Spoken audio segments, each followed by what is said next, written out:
ఆయన చాలా డబ్బు ఖర్చు పెట్టి మా ముస్లింలకు అన్యాయం జరగకూడదు, ఆంధ్రప్రదేశ్ విడిపోయింది అనే సందర్భంలో ఒక మంచి లాయర్ పిపి రావు గారు, ఇప్పుడు ఆయన లేరు. సో తెలంగాణ వాళ్ళు స్టే తెచ్చుకున్నారు, మేము ఆంధ్రప్రదేశ్ తరఫున మేము స్టే తెచ్చాం.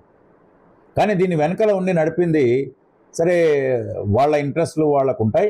కృష్ణయ్య గారి బృందం, ఒక ఆయన కొండలరావు ఆయన అడ్వకేటు, ఒక ఆయన ఎవరో మురళీధరరావు అర్చనారెడ్డి, వీళ్ళందరూ కృష్ణయ్య గారు ఏం చెప్తే అది వింటారు. జగన్మోహన్ రెడ్డి గారు ఈ 5 సంవత్సరాలు ఈ 4% రిజర్వేషన్ను సుప్రీంకోర్టులో చెప్పి దాన్ని ఎత్తివేయించి స్టేను శాశ్వతంగా ముస్లింలకు శాశ్వతంగా రిజర్వేషన్ వచ్చేటట్టు కృషి చేయాలి.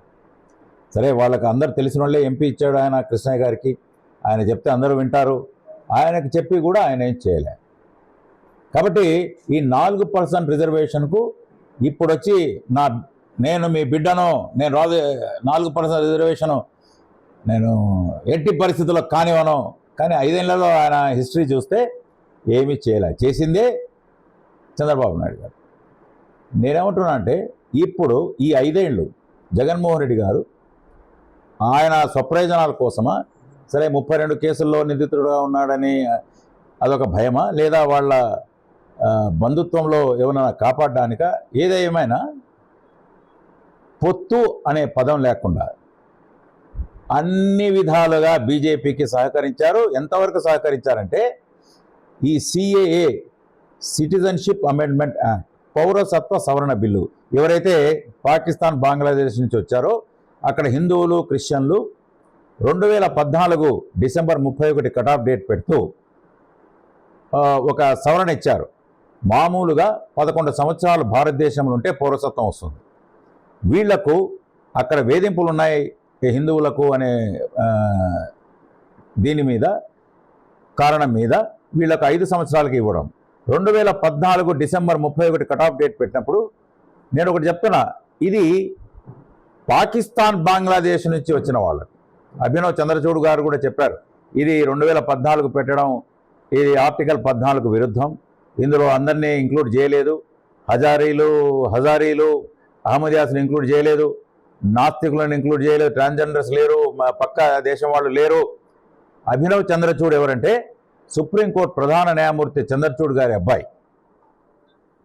ఆయన కూడా అన్నాడు ఇది రాజ్యాంగం ప్రకారం చెల్లదు. ఏది ఏమైనా మన ఆంధ్రప్రదేశ్ ముస్లింలు దీనికి భయపడాల్సిన అవసరం లేదు. అక్కడే అస్సాంలో మిగతా రాష్ట్రాల్లో హిందువులే పాకిస్తాన్ నుంచి వచ్చిన హిందువులను వ్యతిరేకిస్తున్నారు. వాళ్ళు మా ఉద్యోగ అవకాశాలు పోతాయని. దీనివల్ల మన ఆంధ్రప్రదేశ్ ముస్లింలకు కానీ ఎవరికి కానీ ఎటువంటి ఇబ్బంది లేదు. 4% రిజర్వేషన్ అనేది కోర్టులో ఉంది. అది ఖచ్చితంగా ముందు పోరాడింది కూడా చంద్రబాబు నాయుడు గారే. ఆయనే దగ్గరుండి అప్పుడు కూడా బీజేపీతో ఎన్డీఏ కూటమిలో ఉన్నప్పుడు కూడా ఆయన స్టే తెచ్చి కాపాడింది ఆయనే. జగన్మోహన్ రెడ్డి గారు 5 ఏళ్ళు చేసింది 0. ఇప్పుడు కూడా క్లియర్ కట్గా ఆయన చెప్తున్నాడు, ఎటువంటి ఏవైతే మన కోర్టులో తెచ్చుకోవాలి, ఇది మత ప్రాతిపదికన కాదు అన్నది. బీజేపీ వాళ్ళు చెప్పింది కర్ణాటక లాంటి రాష్ట్రాల్లో సొంతంగా వాళ్ళు అధికారంలోకి వచ్చినప్పుడు, నార్త్లో, రాజస్థాన్లో, యూపీలో మేము మతపరమైన అనే పదం వాడారు. అమిత్ షా కానీ ఎవరైనా వాడి ఉండొచ్చు, మోదీ గారు కూడా. కానీ నిన్న మీరు చూస్తే మొన్న మోడీ గారు వచ్చారు, 4% రిజర్వేషన్లు రద్దు చేస్తాం ఎక్కడైనా చెప్పారో మీరు చూపించండి. వాళ్ళు క్లియర్గా చెప్పారు, పొత్తు ధర్మాన్ని మేము గౌరవిస్తాం. ఇక్కడ కూటమి manifesto, TDP Janasena manifesto, BJP manifesto కేంద్రంలో ఉంది. ఈ టీడీపీ జనసేన మేనిఫెస్టోలో ముస్లింల హక్కుల పరిరక్షణ, అందరి హక్కుల పరిరక్షణ, రాష్ట్రం పునర్నిర్మాణం. ఇప్పుడు రాజ్నాథ్ సింగ్ గారు 13.5 లక్షల కోట్లు జగన్మోహన్ రెడ్డి అప్పు చేసిపోయాడు అనేది చెప్తున్నారు కదా. కేవలం 2.74 లక్షల కోట్లు జగన్మోహన్ రెడ్డి గారే చెప్తున్నారు. బటన్ నొక్కి నేను ఏదో దాంట్లో జమ చేసిన, దీంట్లో జమ చేసిన. మరి మిగతా 11.5 లక్షల కోట్లు ఎక్కడికి పోయింది? ఒక చిన్న మురుగు కాలువ లేదు. సర్పంచుల నిధులు, పంచాయతీల నిధులు, తర్వాత మున్సిపాలిటీల నిధులు, అన్ని కార్పొరేషన్ల డిపార్ట్మెంట్ల మీద లోన్లు పెట్టి తీసుకున్న నిధులు సారాయి మద్య నిషేధం చేస్తానని హామీ ఇచ్చి 20 రూపాయల సారాయిని 200 క్యాష్ డీలింగ్స్ పెట్టి దాని మీద కూడా వేల కోట్లు లోన్లు, ఇసుక మీద క్యాష్ డీలింగ్స్తో లోన్లు, మైనింగ్ మీద లోన్లు, ఇవన్నీ ఎక్కడికి వెళ్ళాయి? 11.5 లక్షల కోట్లు, జీవన ప్రమాణాలు పెరగలే, చిన్నపాటి రోడ్డు రాలే అనేది ప్రజలకు ఆశ్చర్యం కలిగించే విషయం.